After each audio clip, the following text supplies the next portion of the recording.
Hello everyone, welcome back to the channel. Today is the 5th of November, bonfire night in the UK, and what I'm going to be doing today is I'm going to be doing a bit of no dig. I'm going to be recycling some of the grow bags, or well, all the grow bags from my greenhouse after the tomatoes, and I'm just going to be showing you the process of me putting in some garlic and some onions. It's a little bit late, they should go in around about early October. Might be a bit of a problem with the onions, I doubt it though, but the garlic, that it just means they're just going to be harvested a little bit later in the year. So I just a minute. Okay, there's that's where they're going to go. I worked this area, it doesn't look that bad. I worked this area before. So I'm going to be putting down the no dig area in this spot there. So in my greenhouse I'm going to be using these old grow bags. I got some tomatoes as well around the place. I don't know what the state of them is. I've neglected them over the last couple of weeks because I just thought they were all going to die, but we got loads of tomatoes in there, and I'm going to be taking them home and they'll be going in a bolognese or something like that. So I do have a lot, but I don't want to waste any of what I got left. But we are at the end of the year now, and I just haven't been watering them, so I'm just surprised they're still harvestable. So I'm just going to be getting on with that in a moment. I'll show you the garlic I've got. So in there, my local garden centre, they were struggling to get garlic. Their supplier, their harvest failed. So I'm going to be using shop bought garlic, which I just got from Aldi. Other supermarkets are available. I've also got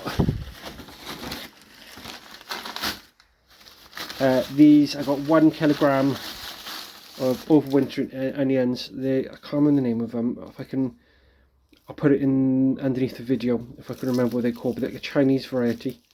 I didn't have much luck with them a couple of years back, but I have learnt lots in that time. So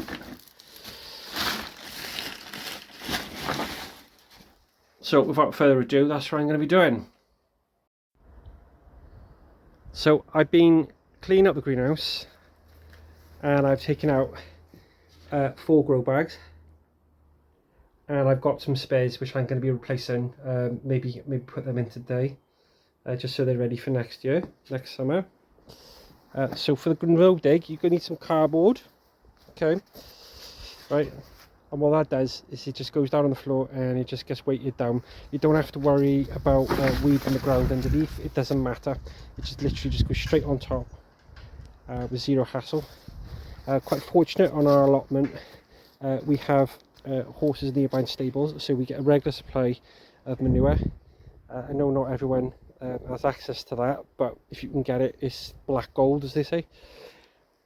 So I got an old compost bag which I've been storing in my garage. It's not very good for like potting, but it'll be perfect for this.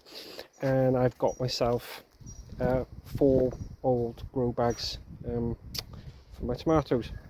The waste products from the tomatoes, I just keep them. It's like an old Roman method where you keep. It's mainly for weeds. You put weeds, you immerse them in water, and it kills the seeds. And then after a period of time, then it just mulches down, and you can just use in the soil. So I'm just gonna get on with the next bit. So before laying down cardboard, I did say about you don't need to weed anything out, but I had some old planks. They were like old walk boards. They've rotted to nothing. So I took them out of the ground, and I'm gonna just do a little bit of landscaping work and just level this off, because you can't really see it on the camera, but it's not completely flat, or near flat as I would like it. So before moving on and laying down the cardboard, just want to say that the principle behind no dig is that you're not disturbing the soil at all, because the soil environment is anaerobic, which means it's got no oxygen in it. and that's just at the natural state it needs to be. And by tilling the earth and aerating it, you're changing its natural state. So the idea of the no dig is you're putting the cardboard down, you're maintaining the ground underneath in an oxygen free environment, as it should be. So you're preserving all the microorganisms, and then when the cardboard mulches down and into the ground over years, it improves the soil, and you are using the best inputs you can. So every single year you are not disturbing the soil, and you're just improving it every time. It's always good to have some extra cardboard, because if it is quite weedy, you want a strong mulch layer, strong cardboard layer to go on top.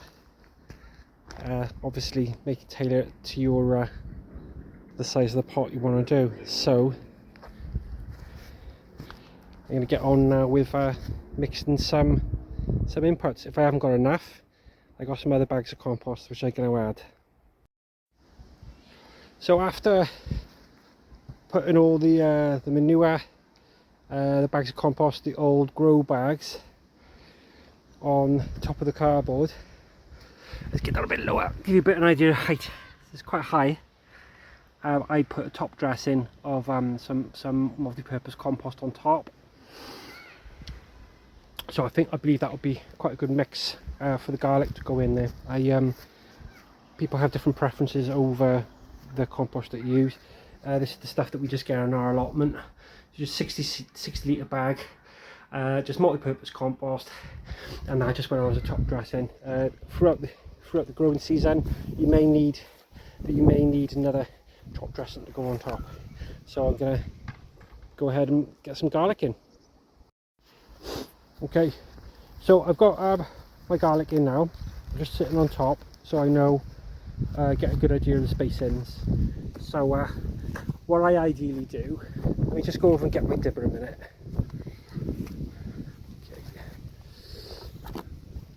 Okay. So ideally you want to be about 10 to 12 inches apart. So if you do them in like a triangle formation along, you get better use of space. So what you need to be doing, because the birds like to pull them out, you want to plant them quite deep. I'd probably say about 4 or 5 inches deep. So I'm going to do the length of my dibber. Okay. And then you've got the bottom bit and the top. I believe that's called the heel. I'm not quite sure. Anyway. So pop that in nice and deep.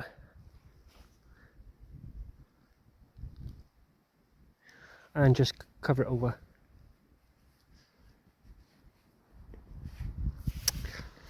Okay, so I'm just going to get on with just getting the rest in now. Also as well, with gardening always, it's a good thing to experiment. So I've got to put another one in there. I missed that one because I moved it into another pot. But it's a good thing to experiment. So what I'm doing is I'm trying to, because I had some garlic left over, I'm going to put them in some pots, see how they get on with a lot of compost in it, because there's people on my allotment that did absolutely well. I got these buckets.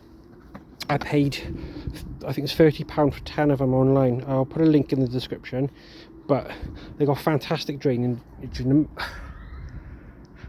so I'm keen to give them a go. So I put 4 garlic in each, and again I will give these a dressing as well on top with some straw, the rest which you'll see in a moment. Right, so just to finish up now, what I've done at the end is, after I planted everything and got it how I want, I put a good layer of straw on top. You may not have access to this at all, but again, because we have stables nearby which give us all their manure, I got quite already an infinite supply basically. Right, so the idea behind this is to keep in moisture. It's not a problem in the winter months obviously, but last year in May and June we had a really dry couple of months, dry and hot couple of months, and what happened is the garlic really suffered. So I'm doing best I can to try and mitigate that for next year by putting down a good layer of straw, and that will hopefully lock in moisture. Because when I was growing potatoes last year, my Desirees, I got another video on that, my Desiree potatoes, I had a bumper crop and they were the only ones that I used straw on. So I'm hoping for similar results. So okay, so that comes to the end of the video. Thank you so much for watching. I hope this has been informative and of help to you. Please like, share and subscribe, and I'm going to go home now because it's getting dark, and I wish you a lovely pleasant evening. Bye bye.